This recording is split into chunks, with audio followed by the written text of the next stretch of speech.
Welcome to the deep dive. Today we're really diving into this fascinating collection of sources from Global Review Hub. It's, a great spot for checking out the coolest, smartest gadgets around. And our goal here for you is to give you a clear look at what's happening in smart tech. Some of the ways these gadgets, maybe unexpectedly, can simplify things, make life better. Hopefully you'll have a few aha moments. Definitely. What's really interesting is seeing how these different technologies connect. They're turning everyday things into, well, pretty powerful tools for convenience, for health, managing your home. We're going to unpack some really clever ideas. Okay, let's do that. Starting with the home, making your space smarter. First up, something that sounds a bit like Jarvis from Iron Man, maybe, a smart mirror with AI. Right. And it's more than just seeing your reflection. Think about it integrating weather, maybe news headlines, even health tips right there while you're brushing your teeth. So it becomes like a little information hub. Exactly. A personalized hub, actually. That's the AI part, learning what you want to see. Neat. Okay, then for something maybe simpler, uh, turning almost anything into a smart device, the smart plug with voice control. Yes. These are fantastic. Yeah. Plug in a lamp, a fan, Oh, yeah. whatever, and suddenly you can control it with your voice. Connects to Alexa, Google Assistant, that sort of thing. So it's like an entry point for home automation. It really is. A super easy way in. You don't have to replace your old stuff. Just add a smart plug and bam, voice control. It makes the whole smart home idea much more accessible. Makes sense. And sticking with the home, but for peace of mind, let's talk about the smart doorbell camera. Being able to answer your door from anywhere. Yeah, see who's there, talk to them, keep an eye on things, all from your phone. It's incredibly convenient. But does that raise any, questions, security, accessibility? It definitely does. I Yeah. mean, the convenience and safety benefits are huge. Monitoring your doorstep remotely is powerful. Yeah. But you also have to think about, well, where's that video going? Is it secure? Right. Data privacy. Exactly. It's always a trade-off you need to be aware of. Connectivity versus data comfort level. Okay, moving inside. Cleaning.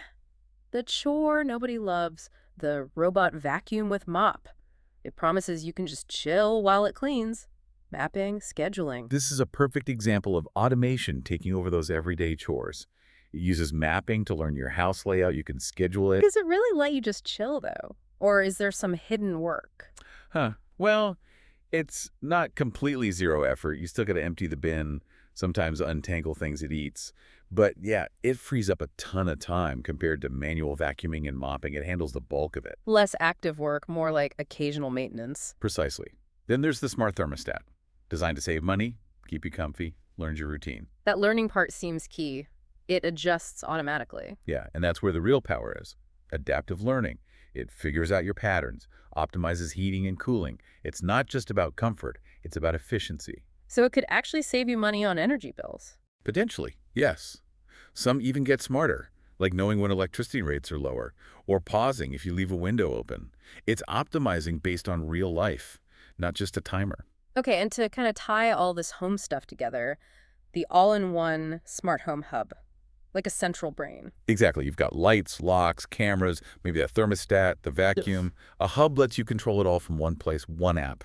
Otherwise, you're juggling like 5 different apps. Yeah, which defeats the whole point of convenience. The hub ensures everything talks to each other. It makes it a system, not just a bunch of gadgets. Right, integration. Okay, let's shift gears a bit.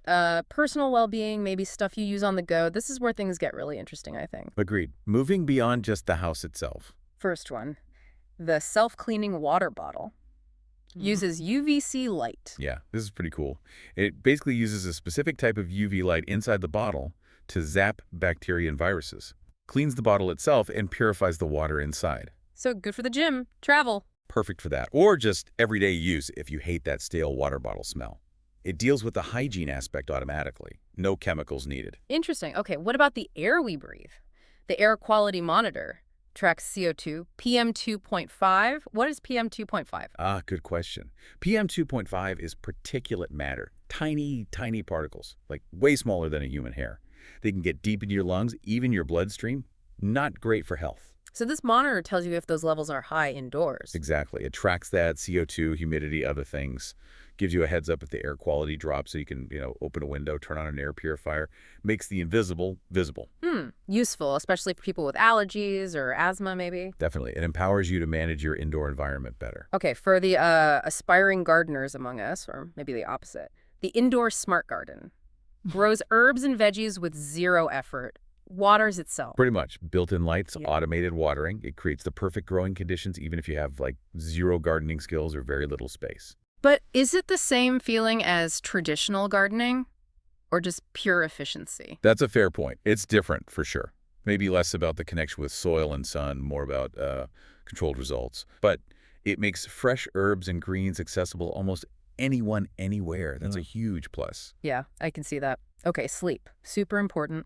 The smart sleep headband tracks sleep, plays soothing audio. Right. This is about getting real data on your sleep. Hmm. We often think we slept well or badly, but this tracks your actual sleep stages, how restless you were. And the audio helps you fall asleep. That's the idea. It can play sounds tailored to help you drift off, maybe based on your brainwaves. The goal is to use tech to actively improve sleep quality, not just measure it. Gotcha. And related to well-being, posture. The posture corrector with app, a wearable that vibrates if you slouch. Yep. It gives you that immediate, gentle feedback, like a little nudge. So it trains you over time. Exactly. It's about building that habit through real-time haptic feedback. Not just remembering to sit up straight, but actually being reminded in the moment. That can be much more effective for changing behavior. Okay, final section. Gadgets that blend into daily life, maybe even feel a bit futuristic. Let's start with getting into your house. The smart lock. No more keys. Right. Use your phone, a keypad code, maybe even your fingerprint. Super convenient. But what about security? Is it as safe as a regular lock? That's the big question. Physically, good ones are often just as tough as a traditional deadbolt. The difference is the digital side. You need strong encryption, secure network connection. So it's about both physical and cybersecurity. Absolutely. You need both to be robust, but the flexibility, like giving temporary access codes, is a huge advantage for many people. Okay. In the kitchen now. The smart kitchen scale. Measures ingredients perfectly, helps follow recipes. Good for fitness folks or serious cooks. Both, really. If you're tracking macros for fitness, the precision is amazing. If you love baking or complex cooking, getting measurements exactly right leads to way more consistent results. Takes the guesswork out. Totally. It brings data and precision to cooking. All right, this next one definitely feels like the future. Smart glasses. Taking calls, music, notifications from your sunglasses. Yeah, it's still emerging tech, but the idea is integrating that connectivity very subtly. You're not constantly pulling out your phone. So it's about more seamless access to information. Exactly. Blending the digital and physical views. Getting info without looking down at a screen. It's pushing the boundary of wearables, making them less obtrusive. Wild. And finally, something kind of bridging old and new, the smart notebook. Right? Normally, scan it to the cloud, and it's reusable. This is genius, I think. You get that feel of pen on paper, which lots of people still prefer. Right. But then you scan the page with an app, and boom, it's digitized, searchable, saved to the cloud. And you can wipe the page clean and reuse it. Eco-friendly, too. It's the best of both worlds, traditional writing, digital organization, and sustainability. Wow. Okay. We've covered a lot of ground.